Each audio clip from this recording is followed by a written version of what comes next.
So the good news is that you all had the homework last week, hopefully. At least Yes. went through chapters 5. See? Yes. So, Yeah. and I'm assuming you just did it all. No. It takes, I don't know about you guys, but it takes me an hour to read a chapter. Me too. I've only been listening So- to it on the Audible, so I'm done with it now, so. Greg, should we start all over? Let's just start all over. Good morning, Greg. I like your headpiece.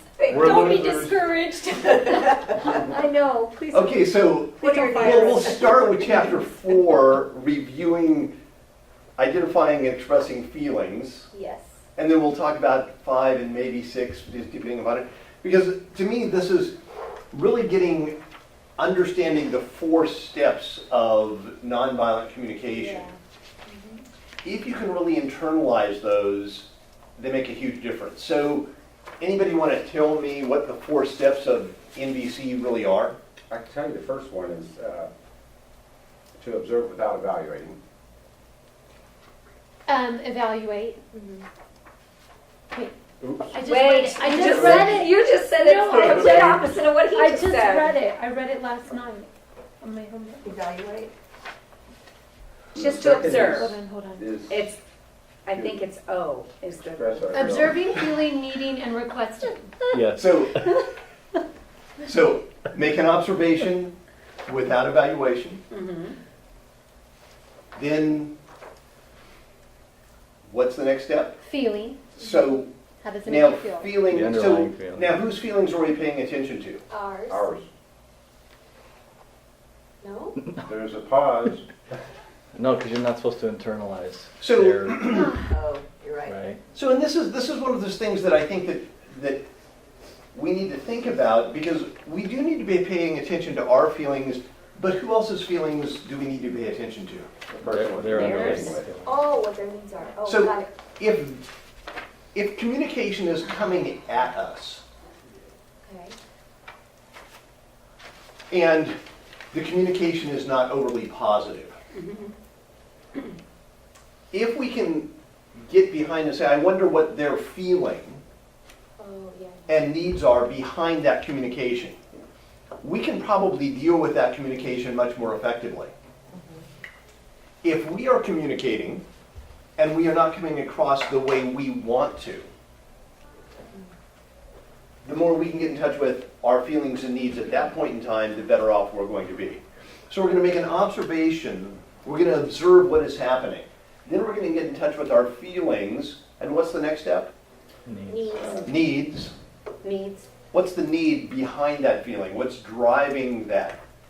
So one of the things that he talks about is anger and negative emotions. And what does Dr. Rosenberg almost always say is the cause of negative emotion? Fear. Fear. Scared. Afraid. He says it's a tragic. Yeah, that's right. Expression of, it's a non-empathetic expression, right? Yeah, so it's a tragic expression of an unmet need. Oh. A tragic expression Of an unmet need. of. An unmet need. And to me, that statement really helps me when people are coming at me in sort of an angry or frustrating way. Because if I can remember, okay, right now, their anger is just a tragic expression of their unmet need. What's the need behind this? What's driving that communication? And once I'm able to connect with that, that makes a huge difference. Then you're apathetic to him, or I don't know if you're naturally empathetic to them at that time, but I'm able to see their humanness. I'm able to say, I'm able to not take it as personally. It's like if it's their, if they have a tragic unmet need that's driving this behavior, it's about them and it's not about me. When we take it personally, we tend to always get stuck in a negative cycle. yeah, for sure. And to me, this is where if you do those little homework exercises, These, okay. it'll really help you sort of internalize this material, and it starts to help you think through. So, so one of the questions was, why do people have difficulty in identifying and expressing their feelings? It's hard to get in touch with them, like, That and fear of rejection. yeah. Mhm. I think that's what I read. But I- through the training in school and things like that, that you're taught to have thoughts, and they actually don't allow you to they almost allow you to not have feelings, right? And I really think our culture does not sort of help us get in touch with our feelings and needs effectively. From an early age, we're sort of indoctrinated to sort of discount our feelings. If you're a macho man, you really shouldn't have, feelings of sadness or fear or vulnerability. Yeah. If you're a caring woman, what shouldn't you have? Yeah, right. No needs.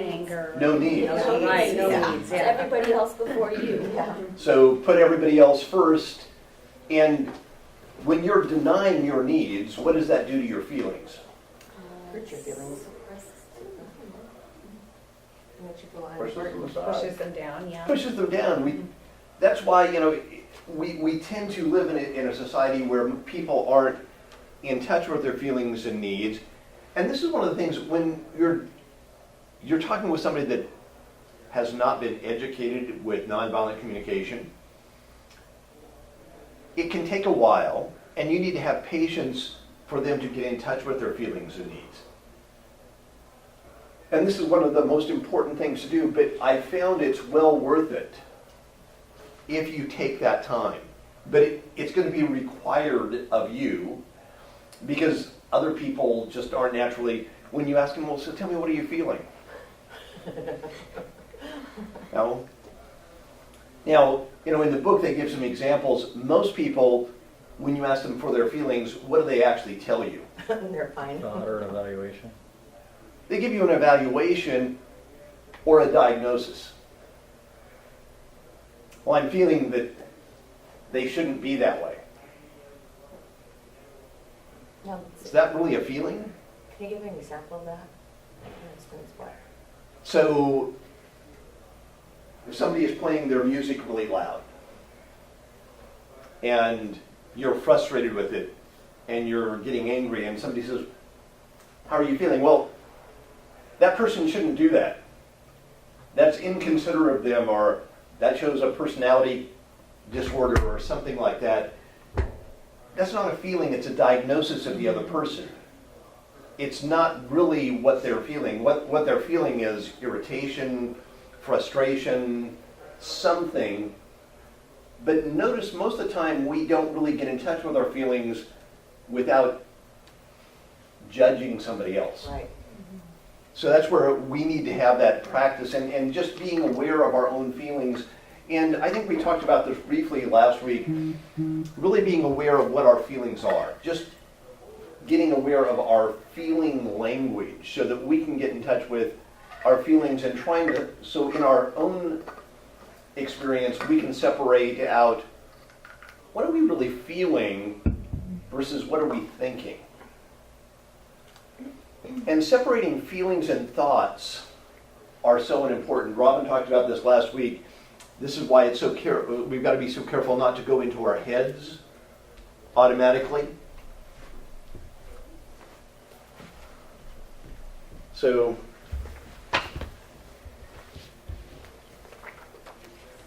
pass these out.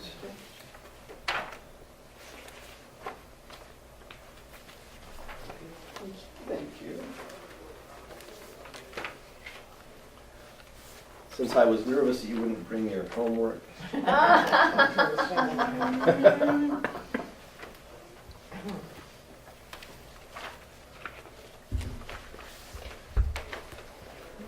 So, this page is the homework I thought you guys were all going to do. I didn't get mine. I'll eat it. So this is the Now one I I have it. sent out on Friday. So what are the advantages of expressing our feelings? You get better responses. You say it To better. help somebody understand how we're feeling, Anything else? to maybe get what we need by expressing our feelings. And why do you think we're going to get better responses from people if we express our feelings versus, Our thoughts. Absorbing and evaluating. yeah? Well, they know where we're coming from, really. They know we're human. I get what you're saying. And so this is one of the things that we really need to work on is getting in touch with our feeling. Now, why are we reluctant to share our feelings? We view them as weakness. Yeah, right. Yeah. Weakness. And I think this is one of those universal things that, we're afraid of expressing our weakness. So, people are, what are they going to think of us? Judges. I shouldn't be this way. And we're judging ourselves. And I think it was in this Oh. book, Steve's but it may have been one of Marshall's other classes or other books. He talks about leading a group of CEOs. He was doing a training on nonviolent communication for CEOs, and he was talking about the importance of vulnerability. And as they were going through it, some things came up for Marshall that were very personal, and while he was leading this class, some of the things people said touched him, and he started crying. And he realized that he was embarrassed that he was crying. And so, he took a moment, composed himself. And when he started talking again, he felt like there was dead silence in the room. He thought, oh my goodness. So he said, I'm sensing that you guys all must be upset that I lost control of my emotions and was bawling in front of you. And of course, what did you think he got? The opposite. They felt more He connected. got silence for quite a while. Yeah. Like, he said, so now I was even more convinced that they were. He said, well, I want to apologize. And he said, only when he started apologizing did the leader of the group say, no, I wasn't upset. He said, when you were crying, I was just thinking that my wife, who I just divorced, always told me she wished I could have cried. Oh, man. Wished I could have shown vulnerability or emotion. And once Marshall was able to connect with his feelings and his vulnerability and truly open up, it changed the tenor, but it took him a huge amount of risk to open up. And I think that's the risk. The challenge is that we are so conditioned not to share. It's like, well, what are they going to think of me? Am I weak? Am I Right. stupid? Was this, wrong? And those are the things that get us into trouble, and nonviolent communication helps us deal with that more effectively. So one of the things that the book talks about is that you identify specific emotions rather than saying things like, I feel good or I feel bad. Why is that?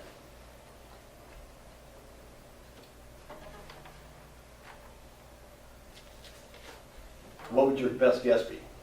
Because you don't want them to see deeper than that, I guess, or because you're trained to say that. I was trained, come back. How are you? I'm great. We're fine.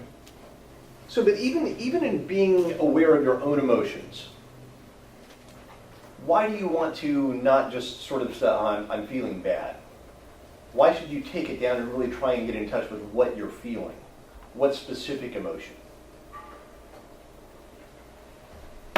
Well, if we pinpoint our specific emotions, then we're able to pinpoint how to work it out in ourselves or make requests And if we just have a general emotion like I feel good, I feel bad, it's much harder to connect that to a specific need. So if I feel bad, what do you need? Well, you know, it's very generic. So it's much better if we can get down to our specific emotional desire, so we'll have a much better chance of actually getting our needs met. So part of your homework assignment for this week will be to pay attention to your feelings and start writing them down when you have them. Sort of getting a sort of a language of, here's what my feelings are. Now, the other thing is, in your homework, you were supposed to be thinking about feelings versus non-feelings. Now, I found that when I started doing this, a lot of the feelings I wrote down were not really feelings. They were thoughts. Yeah. And part of writing them down and going through that starts to help you separate out your thinking from your feelings, so that you can really understand those. Now, one of the questions that I had in the homework is, how do you feel when you're in the presence of someone who does not express any feelings? Oh, totally frustrated. At a loss. So, to me, this is one of those universals. People get very frustrated with people that don't share any of their feelings, that they're emotionally sort of, distant or hard. How many of you have ever been in a relationship where, you couldn't read your other partner and you were just frustrated by that? It's like, oh. When somebody is in that situation, what do we typically do? Get angry. Think the worst, go to the dark side. You end up being quiet. Take fault or internalize it maybe. Well, it's interesting because Margaret actually recommended a book called Please Hold Me Tight. And in there, she's dealing with some of the same things, but one of the things she says is that we as human beings, when we are met with stonewalling or somebody that's not really expressing their emotion, we will tend to do anything to get a response, and any response is better than no response. Yeah. Even if it's incredibly destructive. Yes. Yes. Yep. And so this is where we need to say, you know what, I never want to be that person that's not willing to share my emotions. Because I know that will actually invoke the other person to be desperate, to do whatever they can to get some sort of an emotional response from me. All right, so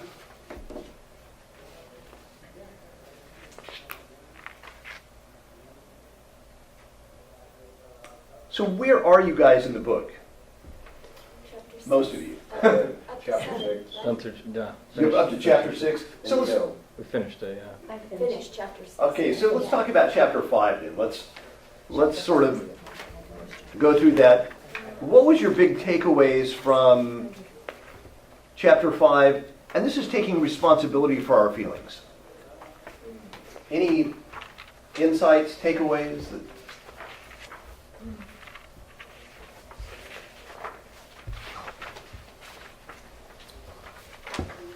You guys did read the book. Yes. Hey, Don't all talk at once. Yeah, it's just new, it's a lot of information. Yeah, And it's not something I can honestly- just recall and pull up in my head. Like, this is harder than it sounds. This is I was really. like, It's a lot of I work. can't get to my feelings right I've been now. brought Like, up the I can't even totally get to my opposite feelings way. about this book right yeah, yeah, that's how I feel. So when you look at it, you make an observation, you share your feelings, your needs, and you make a specific action request. Now, on the face of it, it's actually very simple. And yet it's incredibly hard to remember how to do. Yep. in practice? I wanted to use it with my son, and I couldn't. I was stuck. So to me, working through real examples is the best way to learn this stuff. So would you mind sharing? Yeah, I mean, my son just, when he doesn't hear a yes, he goes to 100, and he gets really upset. So then I was thinking, okay, NVC, you know? I should have asked him probably, okay, Sky, what are you feeling right now, right? It's not Scott, is it? Sky. No, Sky, Sky. okay. Like the sky. So But can you give us the context? Yeah, I mean, what was it? He wanted to watch TV and he didn't pick up his mess. And I said, no cartoons until you pick that up. And he just blew up. And I didn't know what to do next. So what should have I done next? Well, so this is one of those interesting things. What do you think his blowing up is accomplishing? What is his feelings and needs at that point in time? Watch cartoons. Attention? I don't know. What would you guess? He He wants to have his own He's way. expressing He his wants anger. he wanted his way, right? But I'm not going to give him his way. So first of all, it's almost always, especially on something like that, I would say it's an autonomy issue. He's trying to determine his own free choice. He Oh, wants that's to be in able to choose. chapter 3. So that is an autonomy issue in probably that situation. Now, what's the issue for you? What's your feelings and needs? Obey me. So, That sounds harsh. well, so, and I really want you to think about it. You want him to obey you, or is that really what's behind it? You're feeling irritated, frustrated. I And So feel he- like I'm not a good mother when he doesn't do what I say, because when I say for him to do something, it's for his better good. So I feel like I failed as a mom when he fights me on those things. So here's my question for you. As a mom, do you want your children to learn to always obey others? No. So that's why, to me, this is where I don't think that's the real issue. Because when most parents really think, they do not want their kids to be robots that always obey. So I was that kid, and no, I don't want my kid to be like that. I was that kid. Okay, so to me, there's something else in there. So you said he didn't do something, Yeah. which was, Pick up his mess. so what's your need in relationship to the mess?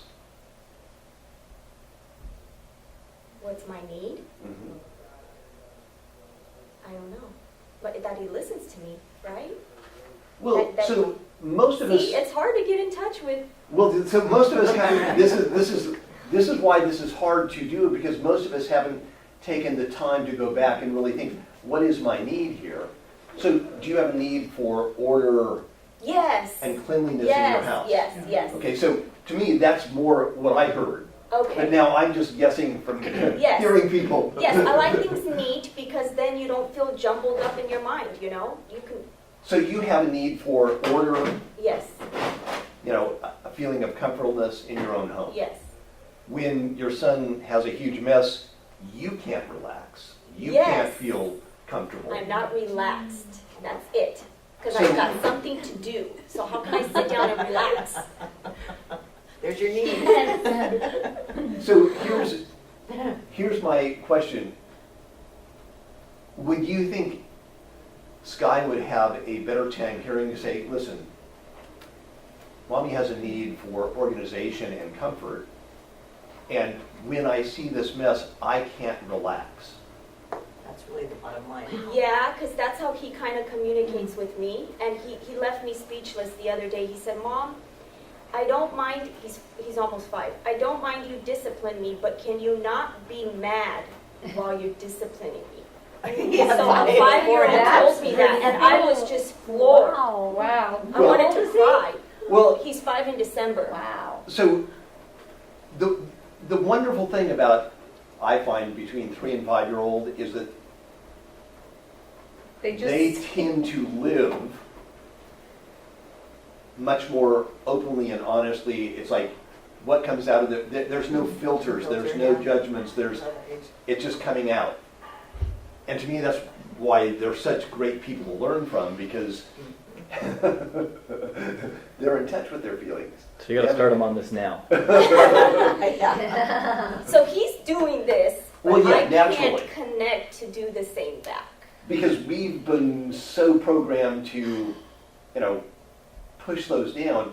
And you will find that if you can make your requests or your disciplines without anger, they are 10 times more effective. Yeah, yeah, yeah. When we discipline with anger, Yeah, the kids pick up on the anger and not the discipline. and they lose the impact of the punishment.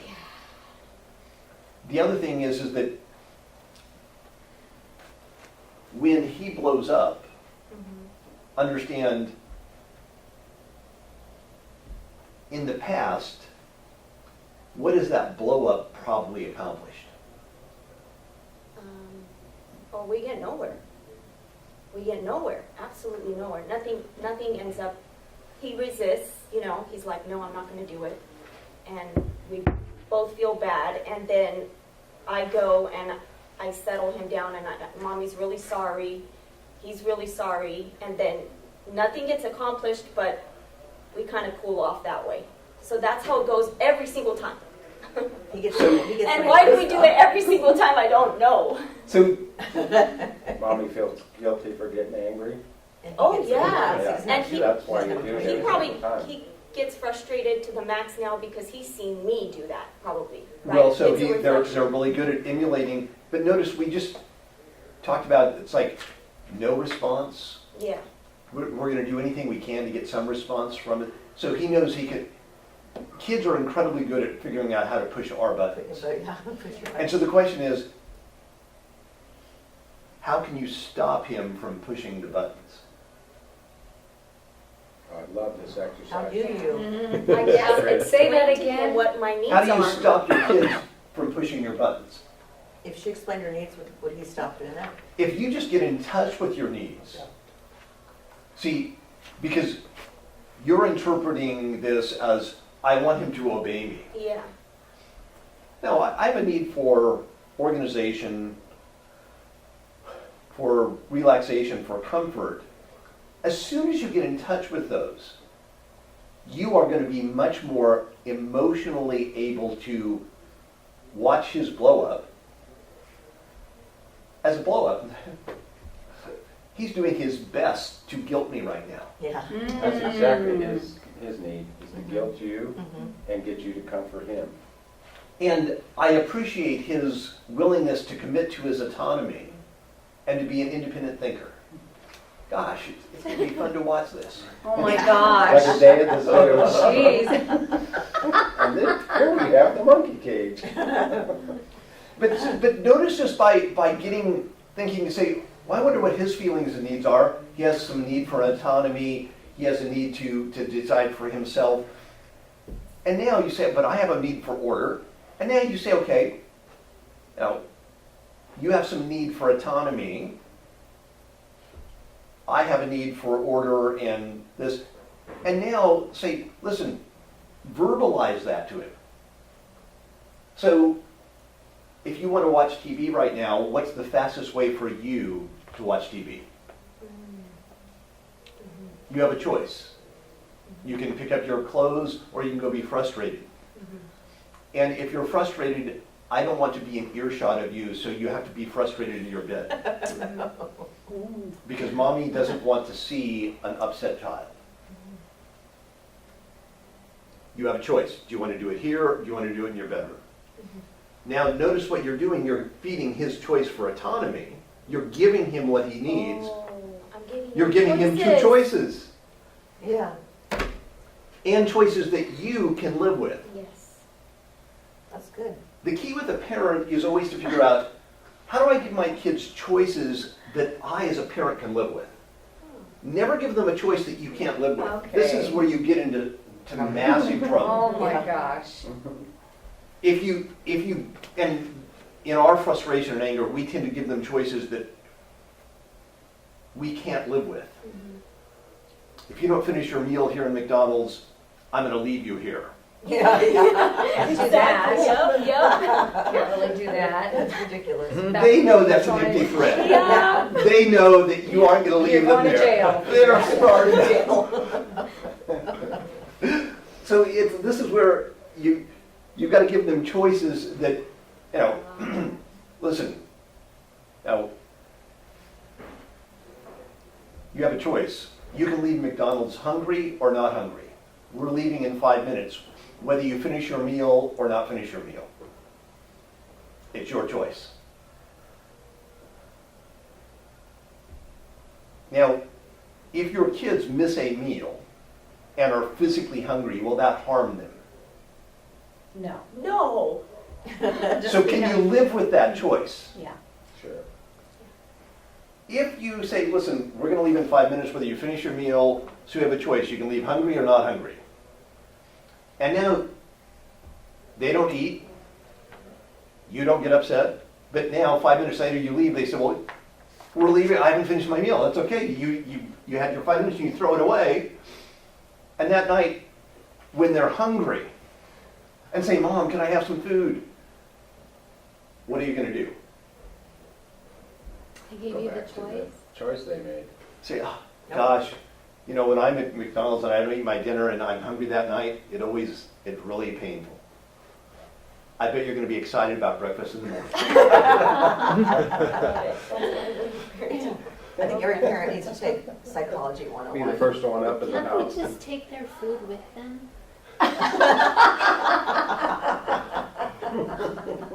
Trust me, What when does you give that an inch do? to a kid, it's Yeah. all over. So, Okay, never mind. and again, there's no right or wrong. It's what are the lessons or what are the things that you want to instill in your child. Right. You know, but if you give people alternatives, I think that so many times, you know, we have this weird idea that we need to get our kids to obey us. Yes. And that gets us into all kinds of trouble just because when we really think about it, we don't really want them to be automatons that just do exactly what we say. Not at all. We want to raise independent thinking kids, Yes. but we need to give them choices because autonomy is such a strong underlying need within us all. Mhm. But we need to give them choices so that they have some autonomy, but they're learning at the same time. Now, to me, this is where there's a wonderful book called Parenting with Love and Logic, and Dr. Fay talks about his 16-year-old son and how at an early age he started teaching his son to be responsible for his own decisions and having the ability to make decisions and having autonomy. Because he didn't want his son to do things out of obedience. Because at some point in life, are you going to be around your children? No. And when you're gone, Yeah. you know, they need to make intelligent decisions. And one day, his 16-year-old son came to him and said, hey, Dad, can I borrow a car? There's going to be a party over at XYZ this Saturday night, and I really want to go to it. It's going to be the party of the century. It's going to be incredible. And both Dr. Fay and his wife, their two cars, were being used that night. And he said, no, I'd be happy to give you a car, but Saturday night, I've got an event, Mom's got an event, there's no way, can't you find another ride? And his best friend, Dr. Fay, said he was talking to his son said, well, yeah, isn't your best friend going to the dance? Yeah, he's going to the dance. And he said, why did you catch a ride with him? And he said, I could tell my son was a little nervous. And he said, fortunately, we had a very good relationship. And he said, well, why do you want to go with your best friend? He said, well, I really don't want to tell you, Dad. He said, well, I'd really appreciate it if you told me. He said, well, my best friend goes to these parties, and he's been drinking. And when he drinks, he drives crazy. So I don't want to go with him. So sure enough, next Saturday comes along. Friend goes to the party. His son stays home. Next morning, Dr. Fay found out that the best friend with 5 kids in the car Oh, drove God. it off the side of a mountain I knew that's what that in was Denver, about. Colorado. Oh, Wow. jeez. Oh, Killed all 5 kids. Wow. And Dr. Fay says his son came that close. oh God. And he always says, you know, what made him make the decision not to drive with his best friend? And it was consistently helping him make decisions over time. Oh, no. Now, his best friend, mom, was one of the moms that was always involved with her children. Soccer mom, everything. But the mom was one of the moms that always told the kid what to do. Exactly. It's like, you're going to do this, you're going to do that. And never gave the child the ability to make decisions on their own. That's so good. All right. And so you've got to teach your kids to learn how to make intelligent decisions and give them opportunities to make those decisions when the consequences are small. So when the consequences are big, they've had plenty of practice making decisions. Wow. They need to That's right. understand what hunger is, Wow. what responsibility is. It's teaching people financial literacy in this. You know, it's like, well, so one of the things that we did with our kids was we'd ask them, you know, pick up your stuff. But if they didn't pick it up, we would not ask them again. We just picked it up. It would disappear. Oh. Be gone, you mean? It would be gone. Oh, there you go. And then say, I can't find my Nintendo, or I can't find my Game Boy, or whatever. Oh, yeah. I found it. I had to pick it up. Yeah. Well, can I have it back? Well, there's a cleaning charge for picking it up. Oh. What was that cleaning charge? It would vary. It was, you know, it would be $1 or $2. It's like, well, I don't have $1 or $2. Oh, That's it's a too good way to bad. make $1. Here's some things you can do to earn it back. Oh, very good. Oh. Really good. Now, what I found is that teaching your kids responsibility, teaching them how to handle money, here's the things that you can get. It's a lot easier to teach them on a Game Boy than it is to get their car repossessed. Yeah. You know? So to me, it's like, it's figuring out, and to me, this is where if we can communicate our feelings and needs more effectively, and then what's the specific action I want you to take, then it makes a huge difference. The other thing is to remember that in nonviolent communication, the more you can get consistent with your feelings and needs and make a specific request, the better chance you have of actually getting them to do it out of a willingness to enhance life, not out of guilt or shame. And this is one of the things that he talks about, and I think this is actually later on in the book. He talks about the destructiveness of punishment and rewards. And why do you want people to do something? Do you want them to do it to avoid punishment? Yeah, really. And so punishment tends to be fairly ineffective in the long term. If we understand this, we tend to avoid trying to punish our kids or other people. And anybody ever been in a relationship and your significant other did something and you say, well, I'm going to give it back to them? In my formative years. I have a question, has that ever worked? No. Never. Will it ever work? Never. So why do we keep doing it? Idiots. Idiotic. Because we aren't getting in touch with our feelings and needs, or their feelings and needs. Exactly. And this creates this sort of counterproductive cycle of getting people to be, so this is where really getting in touch with your feelings and needs, and then taking responsibility for your feelings and needs, and that's what really chapter 5 is all about. It's taking total responsibility for my feelings and needs and never attributing it to the other person. And our language, it's so easy to attribute it to somebody else. You're making me mad. Yeah. It's like, and if you can just start catching yourself when you say those things. He made me mad, the traffic frustrated me. Yeah. No. You're late, you pissed at yourself.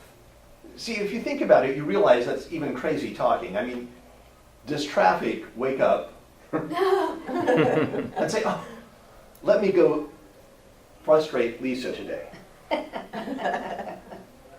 No, traffic doesn't do this. All the things we attribute, it's like out there, it's like, and when we feel like we're out of control of our own life, we feel like we're sort of bombarded. Life is happening to us. And that's what really disconnects us from really being able to communicate effectively or live effectively. So the key is in chapter 5 is to remember that we want to make sure that we take total responsibility for our own feelings. Now, when somebody gives you a negative message, whether verbally or nonverbal, we have 4 options on how to receive it. Yeah. And I want to talk about these because this is really an important thing to think about.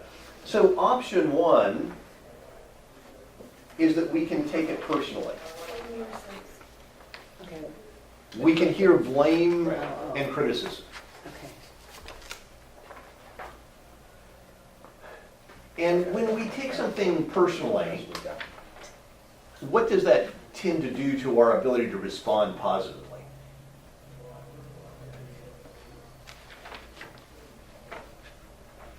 It lowers the likelihood. What'd you say? It makes it very difficult to try to respond positively if you are taking their Yeah. reaction. And so now, think about it, we can internalize and say, well, gosh, you're self-centered, I think is the example they use in the book. And if we take internalize that and say, oh, you're right, I should have been more, we put ourselves down. Feels horrible. And this is never a good thing because it totally undermines our own self-esteem, our own view of ourselves. Now, the second option we have is we can find fault with the person making the statement. Now, they say, oh, you're self-centered. Gosh, you have no right to say that. You're an idiot. You're this way. You're that way. And when we criticize the person back, what are we likely to feel? If we take it personally, what are we likely to feel? Let's talk. Guilt. Guilty, bad. I would feel guilty. Guilt, and what else goes along with guilt a lot of times? Shame. Shame. When we feel guilty and shamed, it's like we get smaller. Mm-hmm. On the other hand, if somebody says something and we think that they were bad or wrong in saying it, what do we typically feel? Superior or... And what goes along with being superior a lot of times? Nothing good. In terms of emotion, superior is actually a thought. Oh, It's a judgment. Right, you're right. Yes. Superior guilt. So it's those feelings. So what's a feeling that happens? Grandeur. When somebody Better than attacks you. us I'm better and than Grandeur. we come back at, again, better than is a thought. That's true. It's a What judgment. about pride? Is that Pride. a feeling or no? Pride can be a feeling, Sure. Okay. but if somebody says, listen, you're a self-centered idiot, are you likely to feel pride? Oh, I see what you're saying. I'm proud that I'm a self-centered idiot. Is that likely the You're response? hurt. No. I mean, are you, So you're hurt. hurt, so what do you, Your what does feelings- your hurt feelings mean? are hurt. I mean, you feel sad and Sad. Feeling. I guess you feel upset inside from someone telling you you're an idiot. So are you likely to feel sad if you feel guilt and shame? Yes. Yes. Mhm. So notice if I internalize it and say, I shouldn't have done this. I am exactly what they say. Guilty. I'm, Yeah. Guilty. I'm a self-centered, terrible person. Now I'm going to feel guilt, shame, sadness, all of those things. On the other hand, I get it. if somebody comes out to you and says, you're self-centered, I'm and you mad. say, you are just an idiot. You are just, Jerk for they don't, saying you're that. a jerk for saying that. What emotions tend to come with that? Mad. Anger. Anger. Yeah. Yeah. I thought that's what you were looking for. Anger. You guys are, Yeah. I'm sorry, yeah. Letting everybody else answer. I put myself in that place, anger. but notice that these are really useful emotions because now they can signal us, gosh, if I'm starting to feel shame, what did I take personally that maybe I shouldn't have? If I'm feeling anger, who am I judging that I shouldn't have? So That's why there's so many we divorces. can find fault with the speaker when we receive messages like this, and we blame the speaker, and we're likely to feel angry. Now, the next thing we have another option is we can shine the light of our consciousness on our own feelings and needs. If somebody comes in and says, you're a self-centered idiot, gosh, Reflect on that. in that moment, if we can get in touch with our own feelings and needs, and just, what might our feelings and needs at that point in time be? If somebody's coming at you in a negative way. Defensive? That's not a feeling, is it? Hurt. We might feel hurt, but We want to be recognized for something different than that. if somebody's coming at us, accusing us of something, what might we have a feeling of? We might feel hurt, we might feel, Shame. Angry. I mean, Shocked. but if we really sort of think, okay, Confused. Well, that's not confused, yeah, confused. It's good. frustrated, Mhm. and what might a need behind this at that point in time? When somebody's coming at you, what need might you be feeling at that point in time? The need to be understanding. To be seen exactly the opposite of what they just described. Understood. Be recognized for something else other than that. But now, notice that's a judgment. We want them to change their behavior. We're trying to get them to change the way they view us. And so again, if somebody's coming at me, I may feel a little bit of fear, frustration at that point in time, but what's the need behind that? We're stumped. Tell us. If I was coming at you with a knife, Oh my God. what would you need? Protection. And so what's the need behind that? Protect Protection, yourself. safety. Yeah. Now, don't you have a need for verbal safety? Mm-hmm. Yeah. Oh, God. So if I can say, oh my goodness, somebody's coming at me, right now I have a feeling, I have a need for, to protect myself emotionally. Mm-hmm. The second you are in touch with that emotion, it takes a huge amount of the energy out of what they're saying.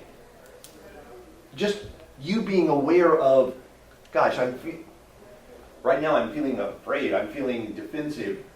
Why? Because I have a need for safety. And this person is not treating me in a safe way. That's true. You will find that you instantly can sort of disengage, and once you understand, I need some safety, are you likely to say, oh, let me escalate this by attacking them back? No. Oh, let me figure out a way to get out of here What do you quickly do? and quietly. You walk away? No, it depends on the situation, but to me, it's like once you get in touch with your feelings and your needs behind them, you will find a much better solution. It may not always be the perfect solution. Now, option 4 is to try and guess the feelings and needs of the other person. So if somebody's coming at you in a negative way, what might their feelings and needs be? For you to see, A reaction? for you to see what they're saying, understand their message. So they may have a need for understanding. Anything else? Yeah, need to be heard. A need to be heard. Yeah, they could be hurt, sad. I mean, it could be a number of things, right? So, and here's the thing, if somebody's coming at you in an aggressive way, and you think, gosh, I sense that they're angry. They must have a need for control or, empathy or understanding or anything. Once we can see that, are we likely to be able to respond in a more productive way to their... And so as emotions come at us, as things come at us during the day, what I found is if we can sense our own feelings and needs and the other person's feelings and needs, and think about them both at the same time, we will find a way to get both those needs met effectively. The key is to get both that consciousness, get all the needs on the table. And this is one of the things that people get frustrated with nonviolent communication sometimes, is that they say, well, if I'm sensing other people's needs, feelings and needs, don't my needs, feelings and needs matter? And here's the key thing to remember. Everybody's needs matter. I think in the book, and I don't remember where it is, he talks about a lady that came to one of his training programs and went home and used nonviolent communication with her son and asked him to do a variety of things, and she came back the next day and said it didn't work. Oh, wow. Oh. Yeah. I made an observation that, things were messy in the house. I was just going to Needed say, to be it picked up. reminded me of her story while she was talking about it. Yeah. And now, I said, I have a feeling of frustration. I need order in the house. My needs for order and calmness are not being met. Would you please do X, Y, Z, pick up, do whatever it was? And next day, she told Marshall, well, he didn't do it. And Marshall said, well, sounds like you used the process, but he still didn't do it. She said, well, don't my feelings and needs matter? And he says, yes, your feelings and needs matter, but you've got to make sure that you're keeping consciousness of all the feelings and needs at all times so that you can solve them all. And the goal is not always to get people to, the goal of nonviolent communication is not to manipulate people or shame them or guilt them into doing what you want them to do. The goal is to get everybody's needs on the table so that you can find a solution that everybody's needs will get met and everybody's needs are equally valuable. And he uses this example in the book about once you can get all the feelings and needs out on the table, especially the needs, almost always you can find a solution very quickly to get everybody's needs met. The hard part is getting to really understand what are the needs. Yeah. And he uses the example of the husband and wife who've been married for 39 years and they've been fighting over money for all 39 years. right after they got married, she overdrew the checking account 2 or 3 times, and he took away the right for her to write checks.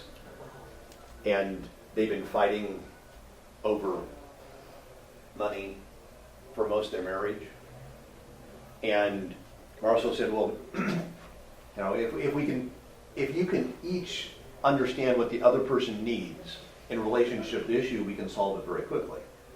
And of course they said, well, no, we've been fighting over this for 39 years. We can't solve it very quickly. And so Marshall says, well, tell me, what's your husband's need in relationship? And she said, well, he's just cheap. He doesn't want me to spend any money. And of course he responds, that's ridiculous, that's not it.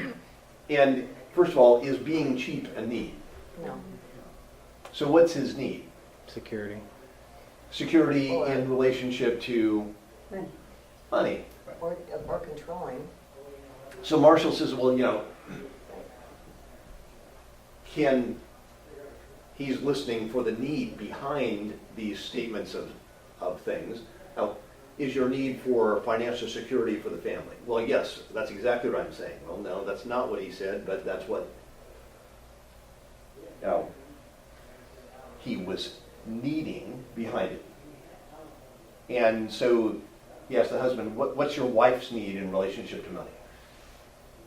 And the husband says, well, she's a great wife, she's a great mother, but when it comes to money, she's totally irresponsible. So is he in touch with his wife's need? No. No. It's like, so they go back and forth, and the key is to figure out what is the need. And she had a need to be treated with respect and to be understood that she could learn how to handle money. Right.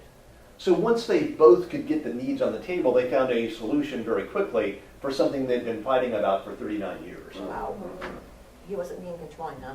They just. Because he made her feel stupid by not letting her. But when she accuses him of being cheap, That's wrong too, yeah. so here's the one thing. When we only think about what our need is, we always inherently make the other person wrong. Say that again. Yeah. When we only think about what our needs are, we inherently make the other person wrong. That's why we've got to always think about our needs and their needs. Because only when we can hear the need behind the other person do we have a chance to actually solve the problems.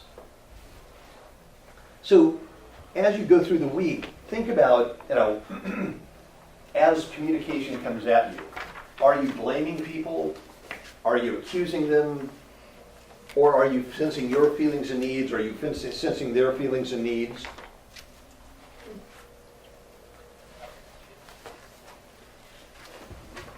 All right, so now let's move on to chapter 6. I have to make phone calls. Okay. Sorry. All right. See, no problem. Phone calls are a good thing to make. Thank you. So actually, I hadn't realized that's how late it had gotten. You're so fascinating. So- Really, I'm serious. So- Stay as long as you're gonna be there. Yeah. All day. Well, you guys do need to go make some calls and do some other things. So next week, let's come and you've got homework assignments now. Make sure you do the homework for chapters 4 and 5. Let's talk about chapter 5 next week. And we'll talk about taking, not chapter 5, chapter 6. Do the So homework on homework chapter for 6. chapter 6. So whatever homework you haven't done, try and Just do it. So what if you only have chapter 4? Was there chapter 5 handed out here, or is? It's an email. So it's in the email. I didn't get an email. I'm Oh, not, And- but he handed it out. I'm not in that group that he sent it out to. So let's see if there's. No, this is just chapter. This is just chapter 4. So chapter 4 and 5. So I will send you I Great. will resend the email. Or if Well, just include me in the group. I did include you in the group. No, but you me didn't. too, I didn't get it either. I had to hunt it down from him You on the did not, Greg. weekend. No. So the only thing that I have a group email that's supposed to go to everybody in the office. Sure. So You don't love me. So I will talk to Ally and make sure that you guys are all on that group list, because At least We have a according need to Scott, know you why don't you're love me, excluding us right? from the list. Yeah. I don't see. Well, What's my name? can you blame me for It does say excluding you? department. I mean, with that hat. No, but I just wanted to make you happy. Yes. I have a question, not regarding this, but about an open house. Uh-huh. I had an open house Saturday, and it's been on the market for a year, and it's $1 million, and they lowered it, I think, 100,000. And so I found out right away, in my opinion, why the house hasn't sold. And so it's completely remodeled, all the floors are slate tiles, you know, really distinct. Every room is that, the bathrooms, the sides of the bathrooms. And so I had two clients that would have bought the house, but they don't like the flooring. And they just, it was just done a year ago, and but they haven't had any, they haven't sold it. So I decided to tell the agent what my feedback was from the people that would have bought it, and he was defensive.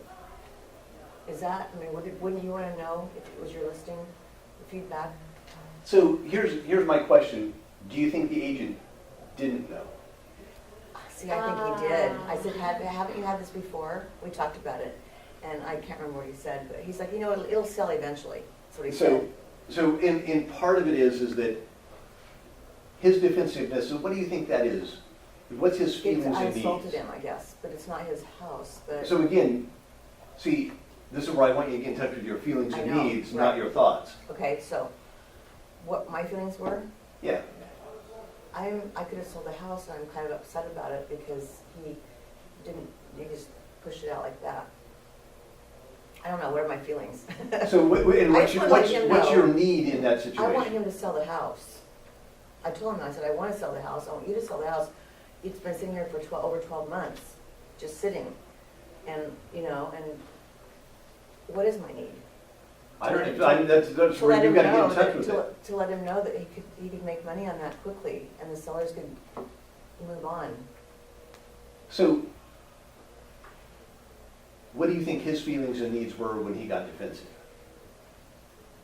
That I insulted him. So Really? again, that's not a feeling. No. That I don't know. Can you explain it to me? 'Cause this is a So- communication problem. So it definitely, it's a communication problem. So my guess is that his feeling was that he's not doing a good job Oh, you're right. for his clients. Oh, shoot. His need was to be seen by you, a colleague, as Yeah. competent. Yes, So it's naturally going to get defensiveness. because Out I of there. insulted his, yeah, ability to list a house. And there's all kinds of room for, again, this is where, depending upon how we communicate, we can evoke people to feel defensive very quickly. Yeah, I didn't mean for that to happen, but obviously I did make it happen. So, and that part of it is that, and even when we have no intention of making people defensive, Yeah, we can do that, and it's something going on within them. And so it may, don't be quick to judge yourself in that things happen, you don't know exactly where he's at, what kind of conversations you've had. And to me, the one thing I have found is that I always ask people for permission to give feedback. yeah, I should have asked him for See, How it. do you do that? Would you? Would you mind giving me Because- some feedback? In one of Marshall's trainings, he says, listen, people do not want advice Right, Yeah, unsolicited. absolutely. I should have asked In him for fact- permission. One of the things he says is that if you want to have a great, loving relationship, never give somebody advice unless they put the request in writing Oh, and have it oh, notarized. wow. So that means they don't want it. Just forget about it. So if- They're never gonna do that. So I should have said. So what you should have is empathy Yeah, I should have for your asked partner, permission. but never advice. Okay. Yeah, I don't want my husband fixing my problems. I just want him to hear me. That- There it is. Now, All the time. That's a grown-up thing. but now he says, so, he says, women often That's say really this, funny. but then they give advice to their husbands. Oh, that's funny. Say, Communication is so hard. it's the, do what I Yeah. say, not what I do. Yeah. do. Yeah. So again, he says, husbands, don't give advice to your wife, but wife, don't give advice to your husband.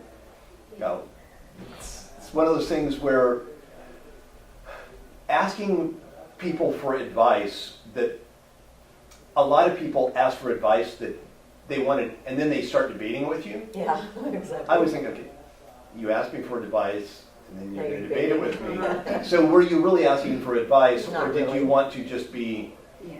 Yeah. right? Or did you want to be justified in not doing something? Yeah, Or something. so it's one of those things. But to me, it's like as if you can get in touch with your feelings and needs and say,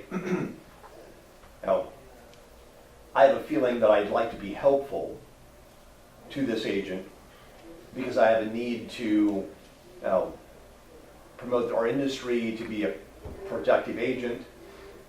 What's the best way I can do that? Now go to the agent and say, I have some feedback. I don't know if you'd like to hear it or not. I don't know, how valid it is. It may be something you've already known. So you try and take any of the sting out of it. Yeah, that's no lie. You are going to get much more receptive to it. Now, to me, it's like, the other thing is, how could you sell the house without changing the floor?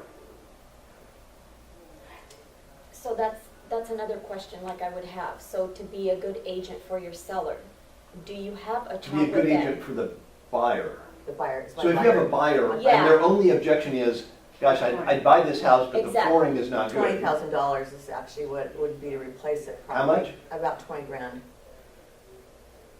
So how are you gonna sell that house?